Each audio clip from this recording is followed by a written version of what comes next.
Oh, hi guys. Hello. This is my first live ever, so I'm not sure how this works. If you can hear me, maybe you can say, I can hear you.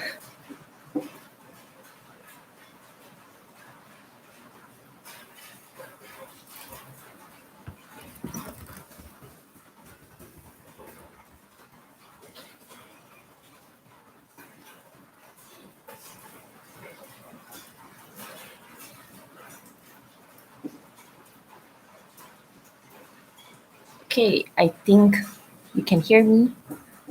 All right, so there's just 5 people here. I'm not expecting. Oh, hi, Sherwin.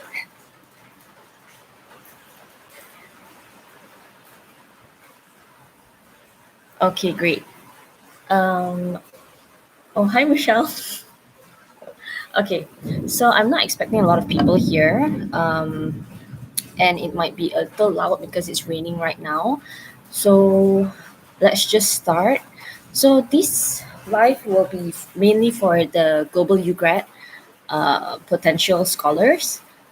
So because now it's the application period, and I know you guys are kind of like nervous about your application. So I'm doing this live so I can answer your questions live. Okay, so maybe you guys can just put down your questions in the comments while I look up some FAQs to answer.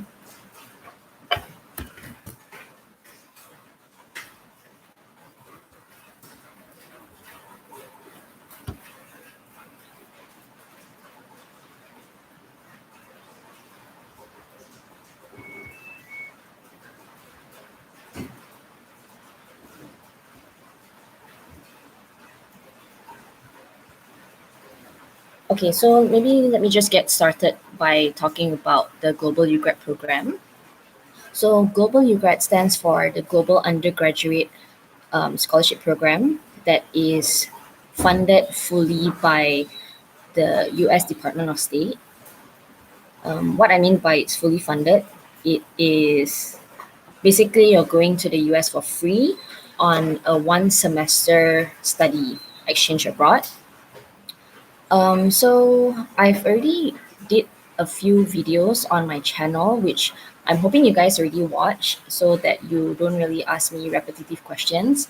Um, okay, so who can apply? So anyone can apply, except if you are a US citizen, and also if you're a citizen of America that is living abroad.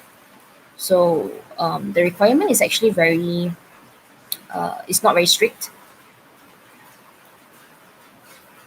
I'm not getting any questions yet. Do you guys not have questions for me?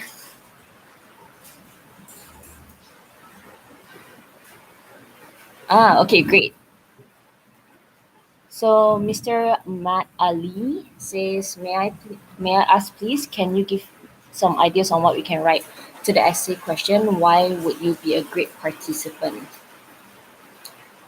Okay. Actually, for the essays, it's very personal. So I will just give you guys a general idea on what you should write because I wouldn't want to be giving you guys the answer, right? Okay, so why would you be a great participant of Global UGRAD? So this is where you think about how you can contribute. Not think of think of it as more of what you can give back, what you can contribute to this program. So, for example, what I wrote for my application was uh, I would be a great participant because I like getting to know different cultures of the world. I like to understand how um, other society behaves and also to understand and to learn how people work. And that's pretty much the point, the objective of this scholarship. It's a cultural exchange program. So when you go there to the US, you are bringing your knowledge and your culture to share with the Americans and vice versa. Okay, so what would make you a great participant? So what do you have to contribute? So you can say like you like meeting people. So this program allows you to meet people, and that's just one of it. I won't give you all the answers, but you can figure it out. It's really not, it's not like there's no one answer to fit all. So you just use logics and answer it. Ika Treshna says, "Hi Naomi, I'm Ika. Right now I'm in second semester. Can I join this program?" Yes. So in my first video, which is about introducing this entire scholarship program, it talks about all the criterias, and one of it being you have to at least complete your first semester at university and also your final semester. You still, okay, let me rephrase. You need to complete your first semester and you need to have at least one semester when you come back from the US. So that means you can apply from your second semester onwards. Next question, do you know how many participants they accept every year for each country? No, I don't. I don't have the specifics, but honestly, I don't see why that matters. Just apply, just do your applications real nicely and don't worry so much about things that you cannot control. So my country, I'm from Malaysia. So for my batch, I had 5 people in total. So the Global UGRAD program, if you don't already know, it is separated into 2 semesters. So there is the fall and also the spring semesters. You don't get to choose. If I'm not wrong, in the application form, you get to pick your preferred season, like whether fall or spring, but you don't actually have the final say. Yeah, so there were 5 people from my country in my batch. I'm from the 2016-2017 batch. And there were 3 people who went for fall and 2 people who went for spring. I went for spring. And it really depends on your country and the budget that the US has for your country. Like during my batch, Russia had like 14 people, and that was the most. But honestly, that kind of information, it doesn't matter. Yeah, so don't worry about those small things. To what extent do you think the selection is based on the essays? Notice a lot of fuss about this. The selection has a lot to do with the essay. Like, if I were to put a percentage, it would be like 70 to 80%. Because this whole program, when you apply, you have to go through a selection interview as well. So there are 2 steps to it. First, your application, and second would be your review.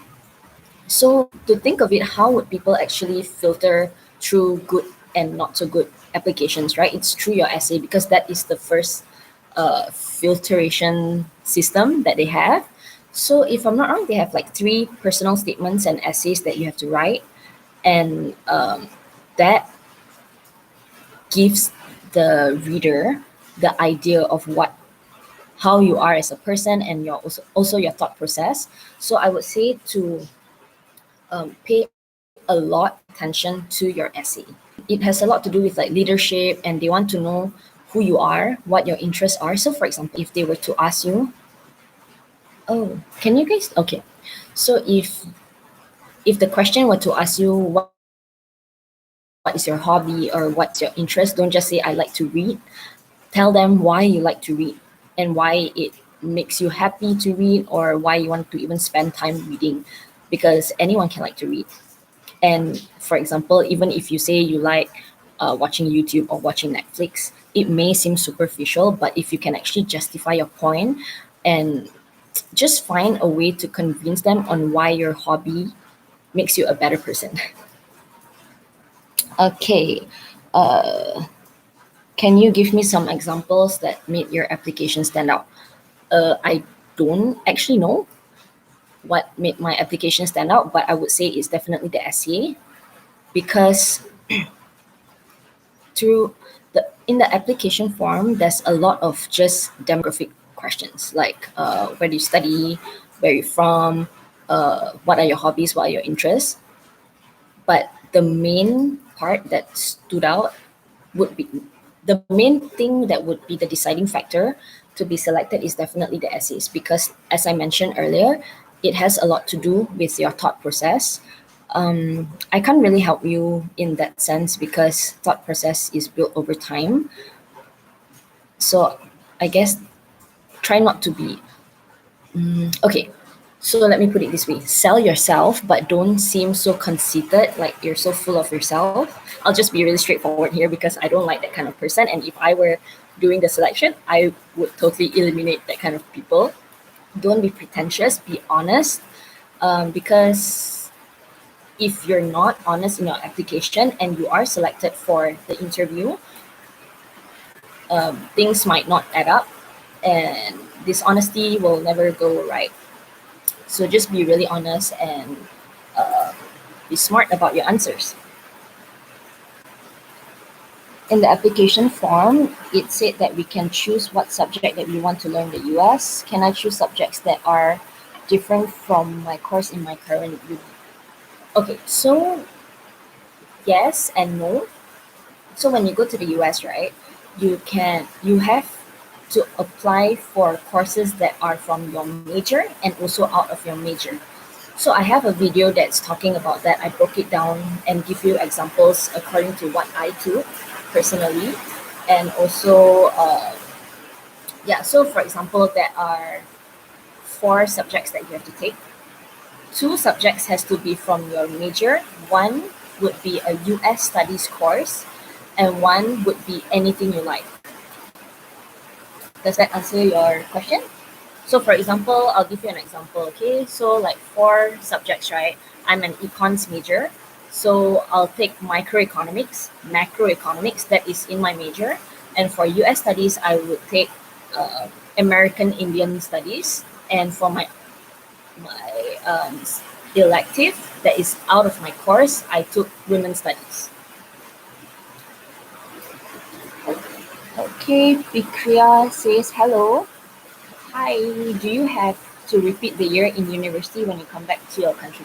This is very this depends on how you want to plan your studies, because think of it this way: this is an additional program that is out of your university. So I took it as a semester off. So because I didn't mind extending one semester, I just plan how my how my courses are in my university back at home. So you don't actually have to repeat a year in university if you are able to complete all your courses within the time frame that you have to graduate. So another thing that can be related to that is also, if you want to do your credit transfer, you can. But it's a bit more of a hassle because uh, this is where you have to compare the syllabus between the courses you take in the US and also your home country. So for my university back then, I had to have at least 70% of similarities in syllabus. So that is the tricky part, where you have to make the comparison and you have to check with your home university if they accept it. That way, whatever you take in the US, you can transfer back your credits. I choose not to do it because it's too much of a hassle. That's number one. And number two, I didn't want to spend too much time on taking like really tough subjects when I'm in the US, because after all, I'm only there for 6 months. And yeah. Okay, when you have to list the community service activities, does it have to be super detailed, like what is the name of the event and how long did it last and stuff like that? No. So you can just, I believe what Jane is asking is community service activities that you have done previously and not specifically the one that you are going to do.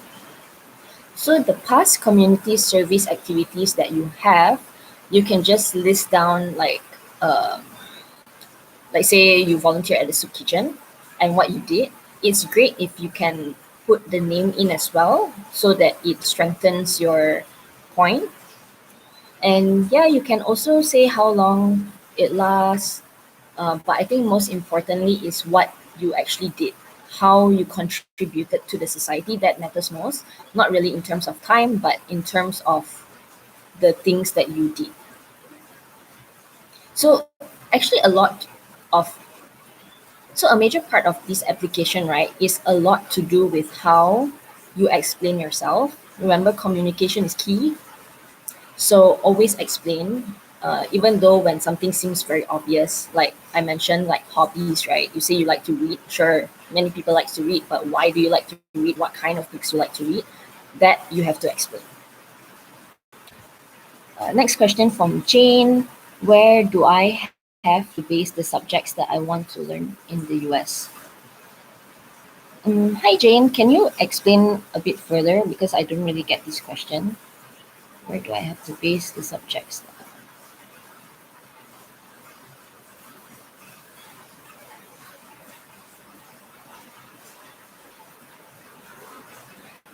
Okay, while I let Jane explain her question, maybe I want to talk about how you select your courses.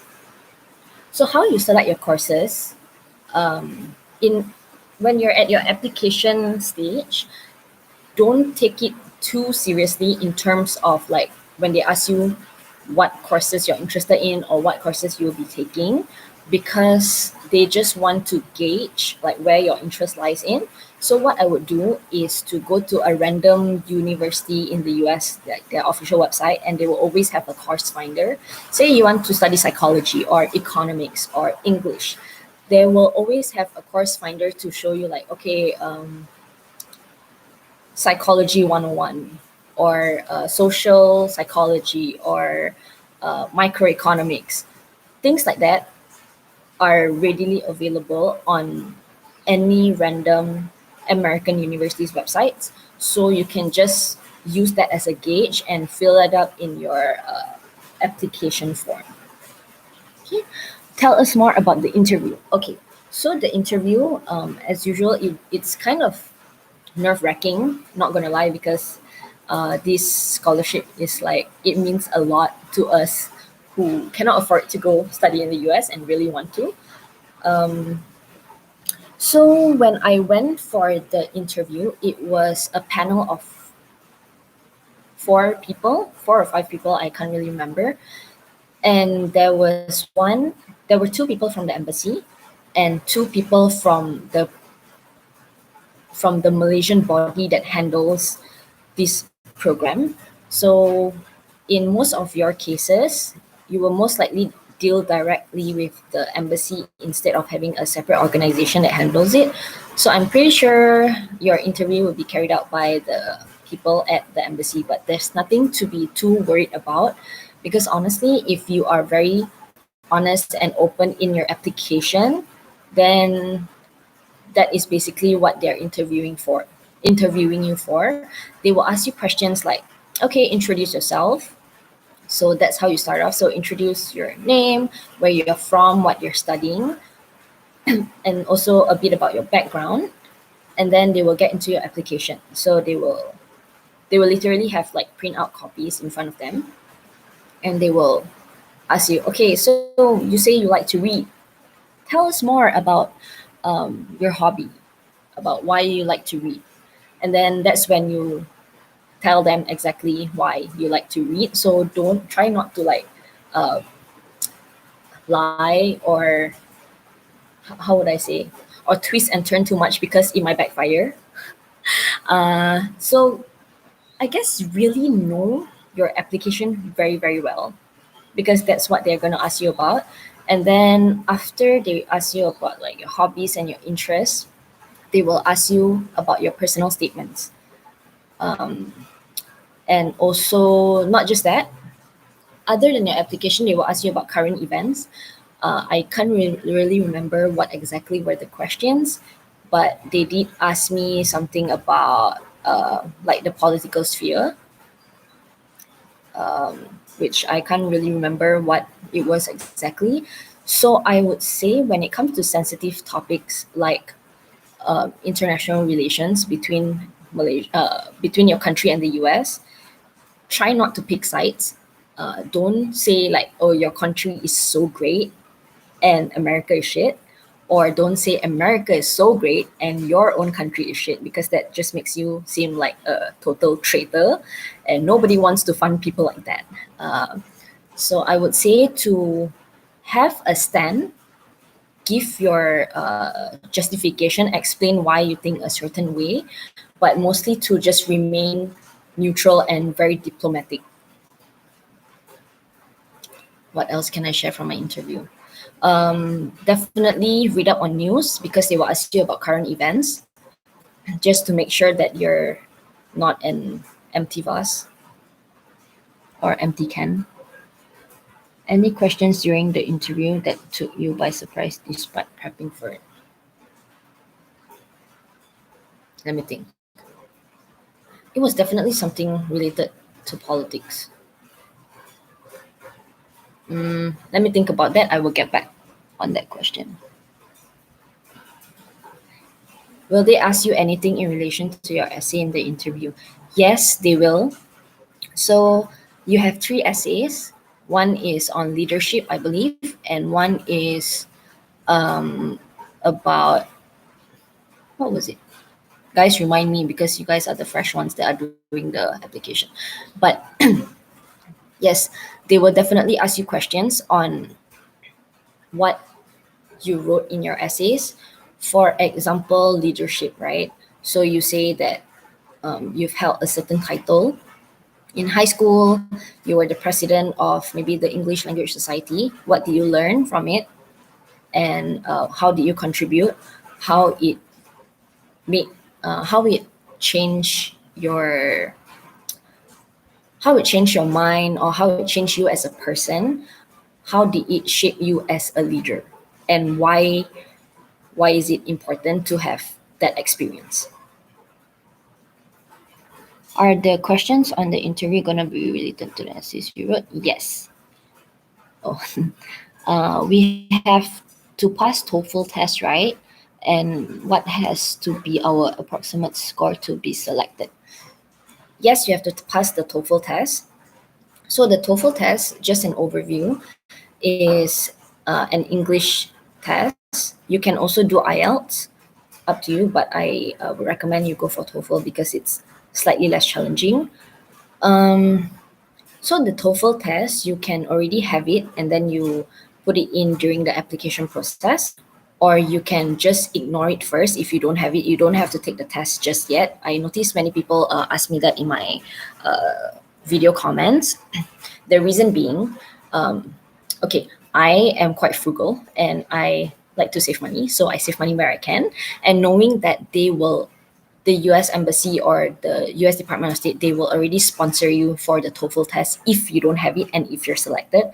So if you guys don't have the TOEFL test yet, don't do it. Just submit your application without the TOEFL score. And if you're selected, they will require you to go for the test anyway, and it will be paid for. So yeah, that's a tip. Approximate score, I think TOEFL score, I think it was like 100. No. I think it was like 80, 60 to 80. You have to check back. I'm really sure that they have it in their handbook. So the minimum score to pass the TOEFL test for Global UGRAD is about 60 to 80. I don't remember, so please check that out. Don't worry too much because after all, this program is to benefit you and also the Americans. So, a lot of us comes from third world country where our English isn't great, and that would not necessarily affect our application selection because they once you go to the US, naturally you will speak more English, and that's where your English will improve. And that's also one of the main objectives of having this program. Because remember, it's a cultural exchange program, it has to benefit both your country and also the US. Does the GPA affect the selection process? Yes. There is a minimum of 2.5 GPA, if I'm not wrong. So I'm hoping you guys have more than that. Shoki, 60, 80 over. TOEFL, there's 2 types of TOEFL tests. One is the computer one, which is IBT, TOEFL IBT, that's the one that I took. So 60 or 80 over 120. 120, that's the maximum score. Yeah. Okay, I will wait for more questions. Honestly, right, a lot of stuff that I say I don't really remember. You guys can refer back to my videos because I'm very sure I've spoken about it before. Let me look at some of the questions that you guys asked me on a post.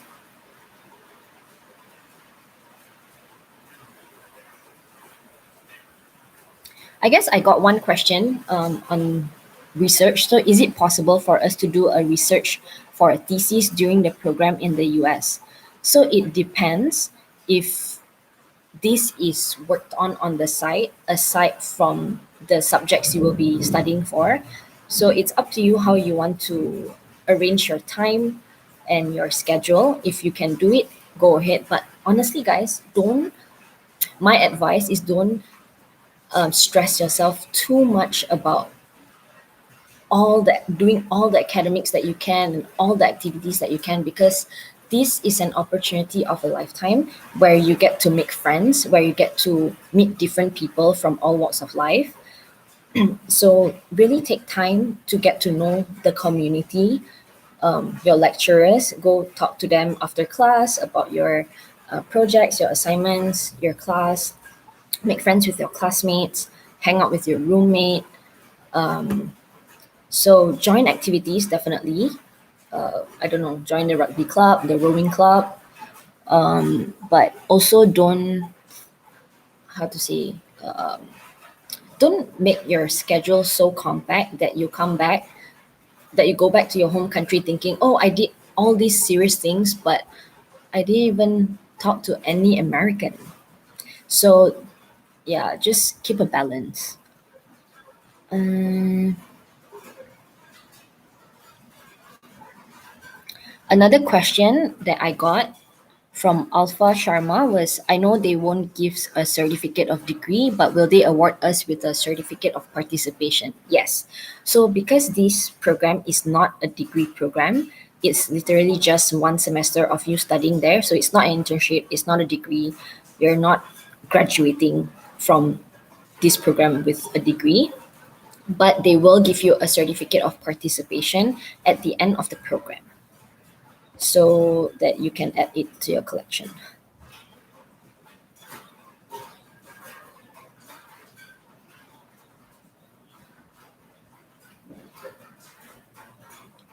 I noticed many people ask me like literal questions about the essays, which I think is really unfair. So you guys, my advice is to not be lazy and really think deeply about how you can answer the essays, because the essays are not difficult. It just takes some time for you to plan out your thoughts and think about really how you can answer the questions. Because if this were an exam question, you're not gonna ask me, right? So don't be lazy, do your research, think about how you can write this essay perfectly. And also many people ask me whether I can proofread their essays. It's not that I don't want to, but guys, I also have a day job. And there are too many of you that's asking me to proofread your essays. So my advice would be to get your lecturer, your teacher, your faculty advisor, your dean, or even your friends who are better in English to proofread it for you. Because even though I mentioned that English isn't super important, like your comprehension, not your comprehension, your fluency in English may not have to be like a native speaker, but having a having good grammar in your essay definitely helps to carry across what you're trying to say better. Okay. Let me try to look at other questions. There's one from Salom or Salomi. How well should I know the language to even start thinking about UGRAD? the fact that you can write that in English, you are eligible for UGRAD.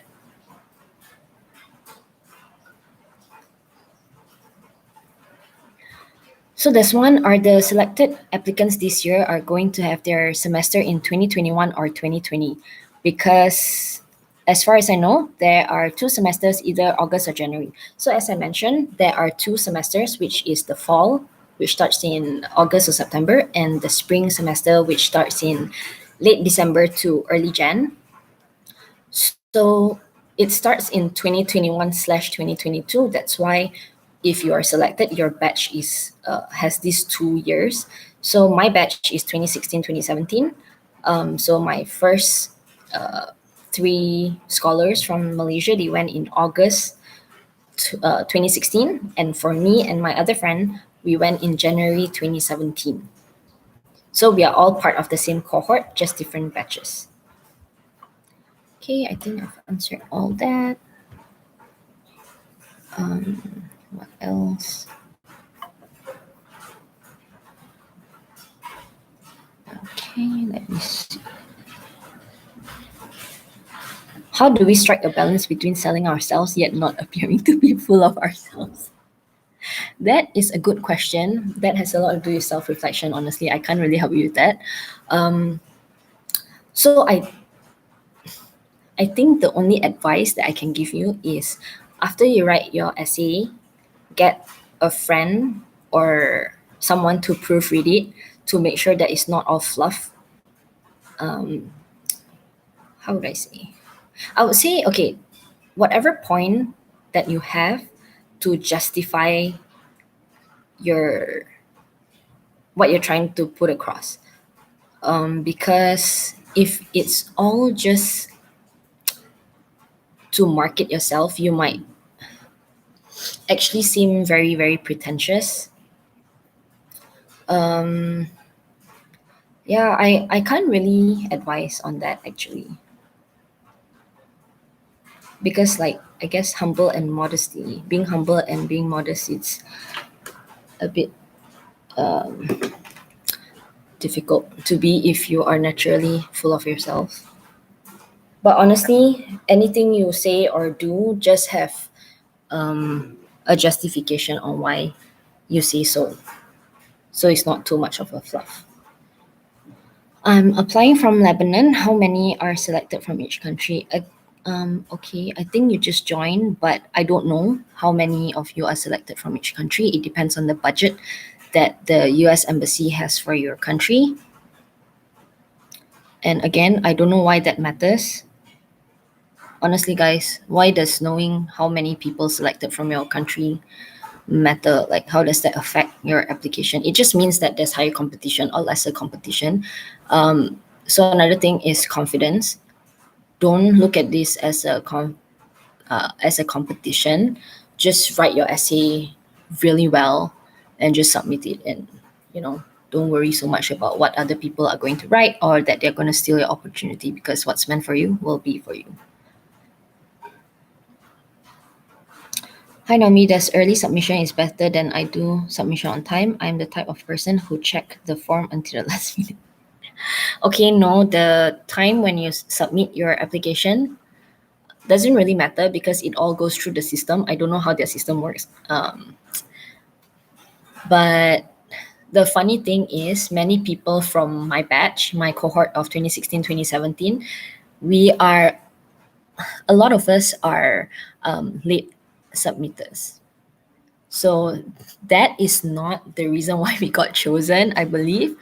But I guess it has to do with, like, when you know that it's already, the deadline is approaching, you tend to pick up the slack and pull all-nighters and really put all your thought and energy into your essays. Maybe that works. If you work better under pressure, submitting it last minute might be the way to go, but it's not advisable. But since you're the kind of person who has done the application, but you just like to check the form until the last minute, I think, okay, that makes sense. But honestly, if you are comfortable with your application, just submit it so you don't have to think about it anymore.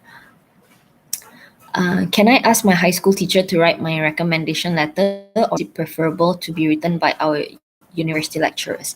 So it depends on how long ago since you've graduated high school. Because if you've graduated high school for the last like four, 3 to 4 years or more, it seems kind of stale. It also kind of like show that you don't have any recent connection that can vouch for you as a being a good character. So try to get a lecturer, but sure your high school teacher can do it as well. So there are two types of recommendation letters. One is academic and one is personal. So academic recommendation letter, I would suggest you to get your lecturer to do it because because you're already in university, right? So there are definitely subjects that are taught by lecturers, so they would know how you are in class, what's your behavior in class, and also your whether you're active, participative in class or not, or how well you do in your project assignments, or like how you are in your team. And for your personal recommendation letter, it can come from your high school teacher, a previous employer. Maybe you work part time at a juice store. You can get them to write your recommendation letter as well, because personal recommendation letter is not focusing on your academics but more of your character and your personality, such as like whether you're a responsible person. Yeah.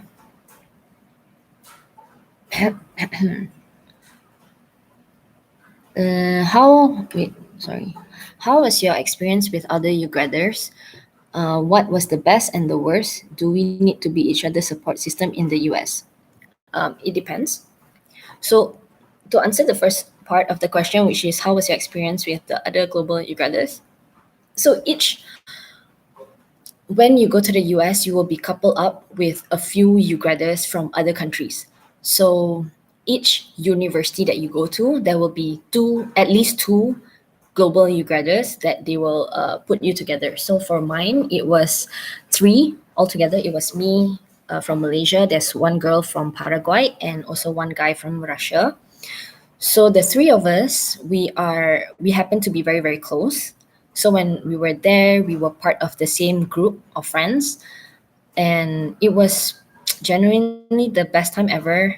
We had our own group of friends, and then we had extended group of friends, so that gives us different types of experiences. So it's not just like us in the global UGrad bubble.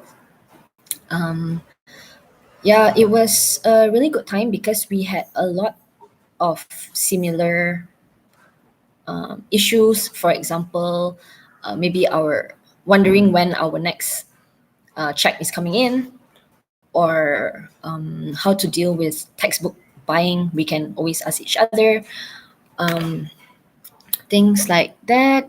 And also, you won't really know the other global UGraders from other universities unless you really take the effort to build the connection before you even go to the US, because we're learning. They will organize different activities that are online to mix everybody up together, so you kind of know who exists in the global UGrad community of your batch. Yeah, a few of my friends from other universities, global UGraders as well. There's this girl from the Philippines. She didn't have the best global UGrad from global UGraders from the same university, so she got her friends from out of the global UGrad bubble. So it really depends on like each person's personal experience. It's really how you make of it, or if you're lucky or unlucky to meet good people or shitty people. Um, what was the best and the worst? Oh, spill the tea. So the best experience was definitely when we went to the. Okay, this was supposed to be a secret, but anyway, there comes a time when you guys will meet everybody. I won't tell you exactly what's the name of it or when, because it's supposed to be a surprise, but there will come a time when you guys will meet everybody. And that was one of the best times ever because you see so many familiar faces in terms of, because you already know them through the activities that We're Learning does for you. Or maybe you don't know their face, but you know the names. So now you can match the faces to the names. And almost everyone there has the same experience as you because we all come from the same scholarship program and we had similar experiences being foreigners in the US. There were some that are just plain jerks, so I hope that you guys don't be that kind of people, because one encounter I had was a very insensitive person towards a nationality that wasn't present at the moment of our conversation, which I think it's also very, it's just rude and just generally not a good human being. Because you see, this is a cultural exchange program where you're supposed to accept different cultures. And whether you agree or disagree, it doesn't matter. You don't have to, you just have to respect. It doesn't mean that if you don't like something means you can just be dismissive and be very rude about other cultures. So just be very mindful about what you say. But again, this is has to do a lot with your own character and your personality. So when, okay, so my personality is more like assertive when I need to be. So I would usually not say anything unless I need to confront certain things. So in that particular sitting of maybe 8 people, this one person from a country which I will not name, he said something really insensitive about another country that, I mean, they weren't participating in this program. So I would encourage you to do what I did, which was to stand up and say that that is just very insensitive and rude, because that is not the objective of this program. And that's just a very shitty behavior that I personally don't think that he should have gotten the scholarship. He does not deserve it. Okay.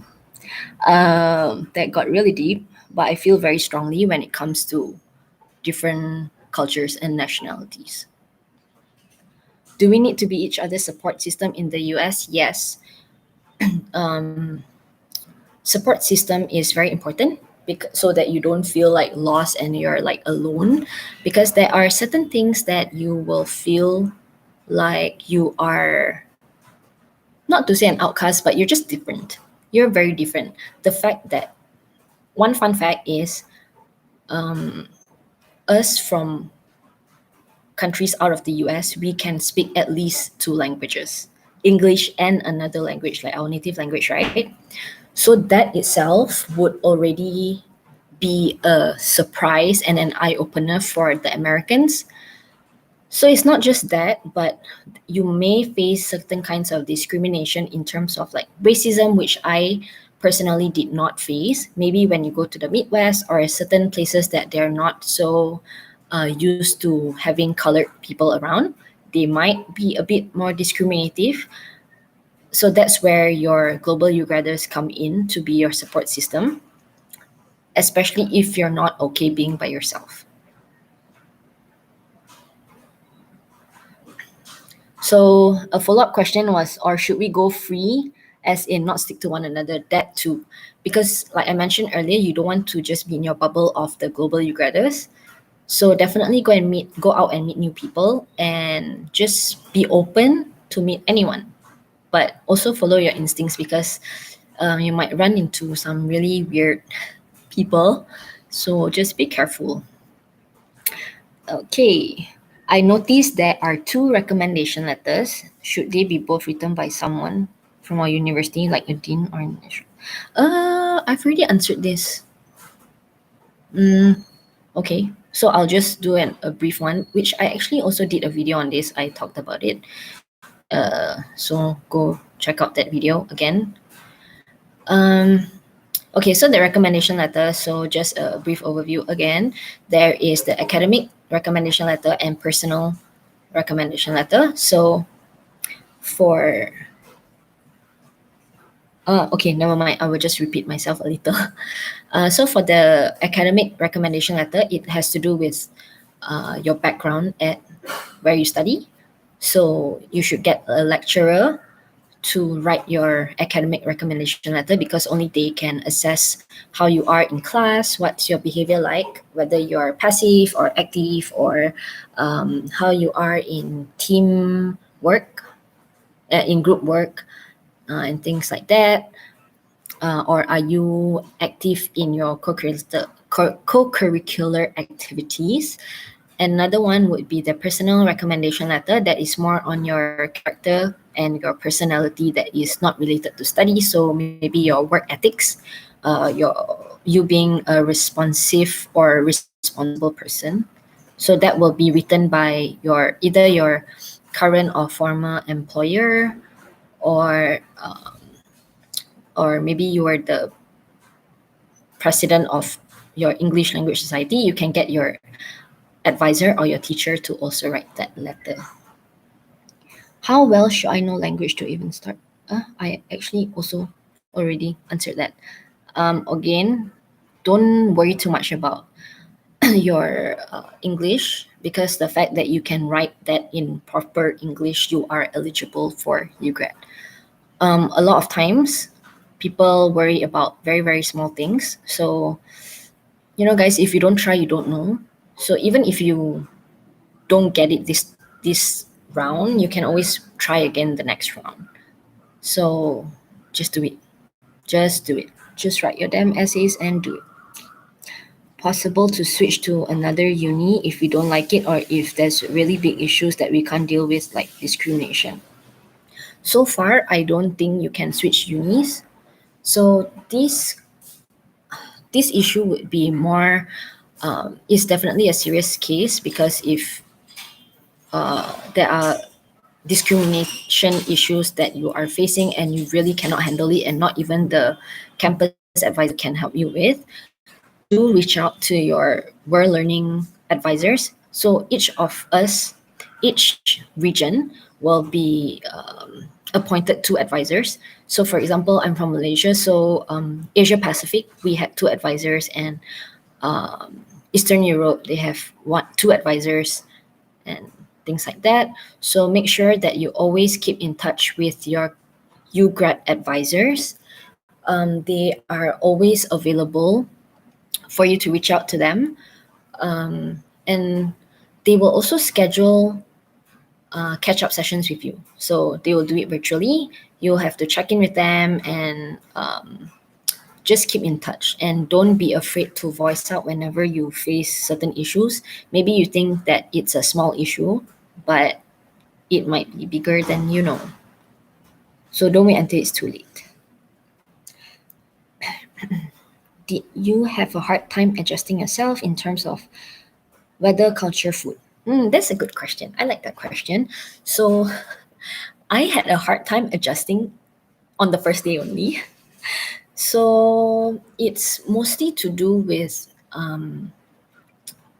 because I was brought up in an environment that I have a lot of like American media consumed, and I can speak English pretty well, and I didn't really face too much of an adjustment. But in terms of weather, let me tell you, Malaysia is a tropical climate that is either rainy or it's sunny. So when I went there, I went to Seattle. I went to Bellingham. It's north of Seattle. Is in Washington State, and it's really cold because I went there on 31st of December, and it was snowing.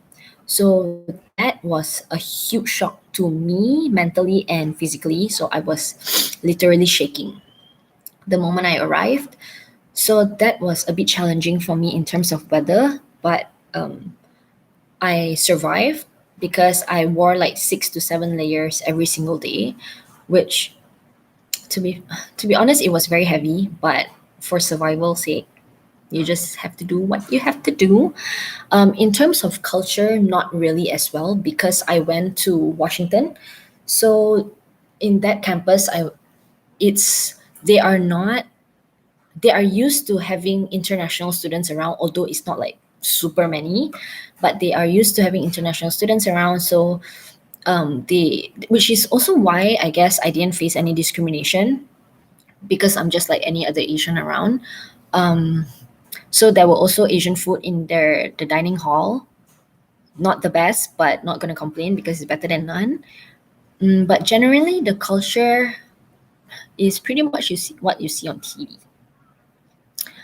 Food was a bit challenging as well because in Malaysia we eat very very flavorful food, and we eat a lot of veggies. But there in the dining hall, okay, I have to tell you guys something about the dining hall, but just in a bit.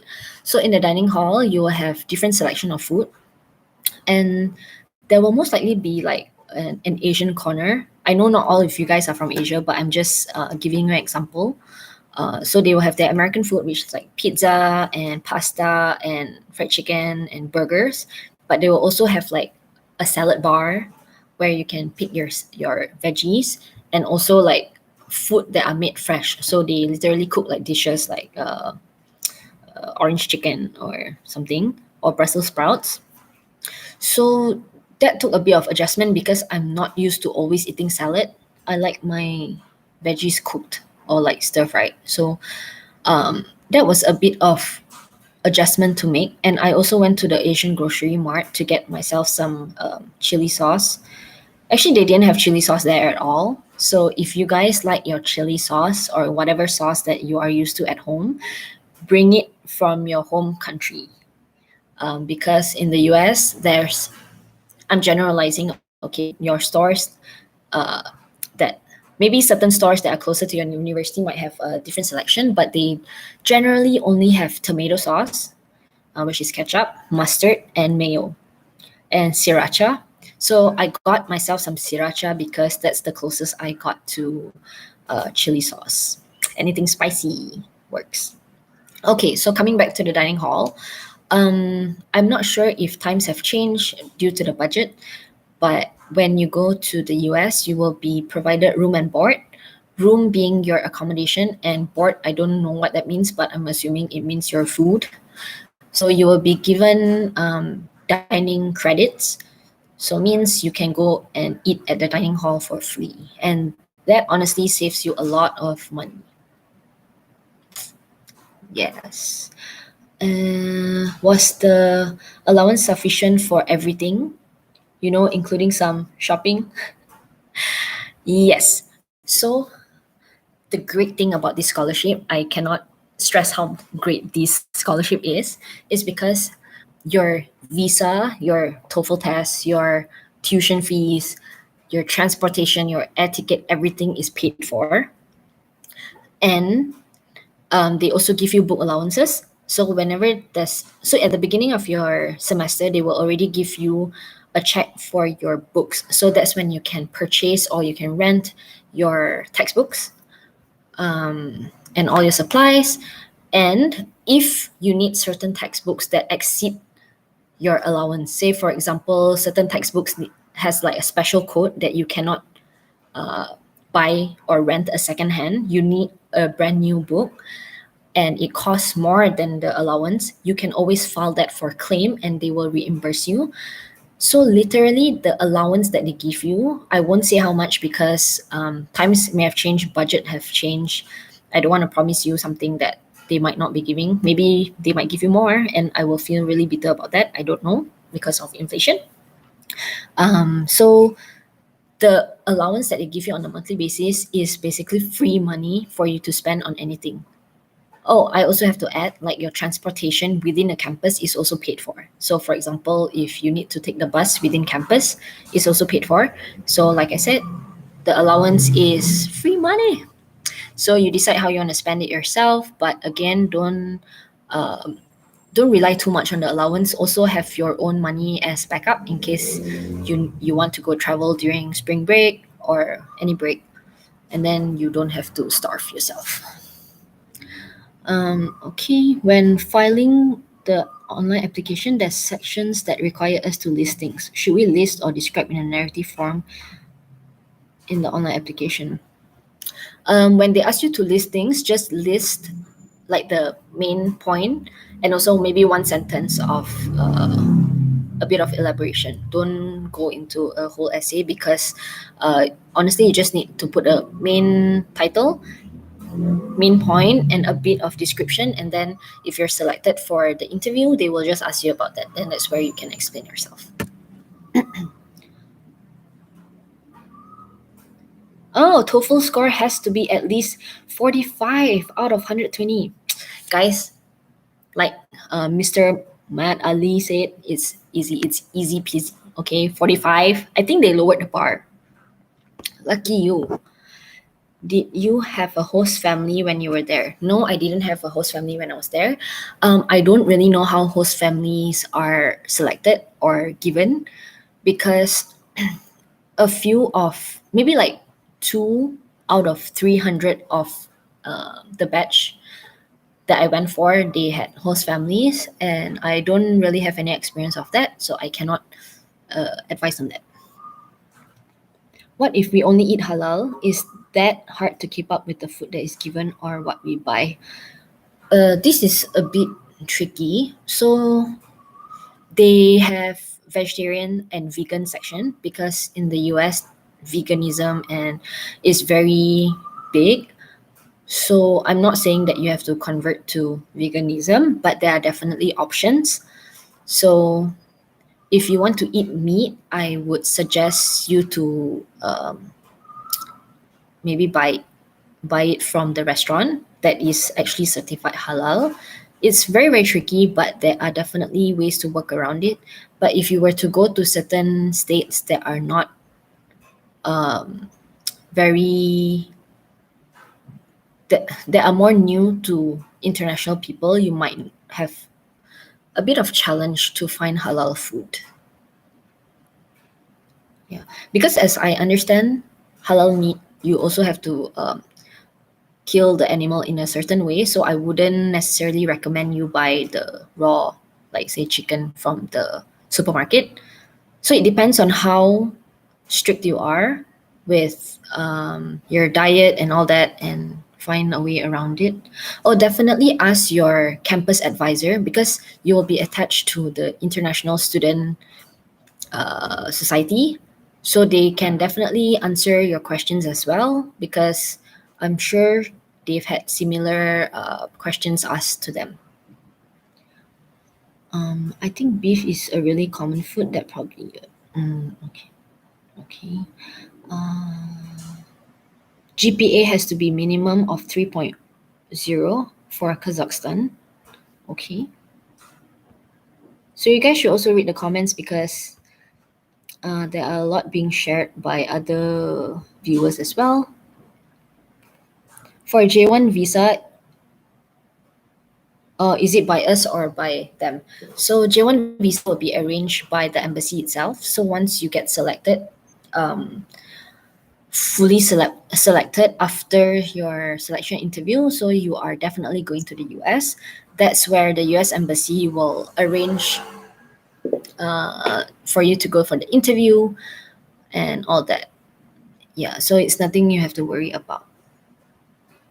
Yes, the program fully covers visa.